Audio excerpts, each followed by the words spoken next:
And this is our productions facility. First-time attendees come up to me and say, "Where has AME been all my life?" We have to be continual learners, and AME is a pathway for continual learning. If Lean is part of your company, it's a great conference to come to. There's just tons of takeaways that this conference can provide. I like to come to the conference to refresh in the latest thinking. You hear lots of information and the penny drops and all of a sudden something clicks.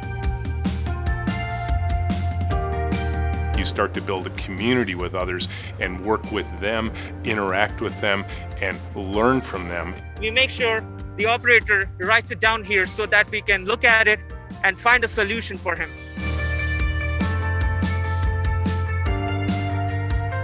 You're never complete, you're never done. Lean is a process. Be bold enough to experiment. It's inspiring to see so many folks from so many different industries. I love it. Building a toolbox with all of the knowledge and experience from all of the people we meet through the AME gives us a really robust kit to implement continuous improvement around the world.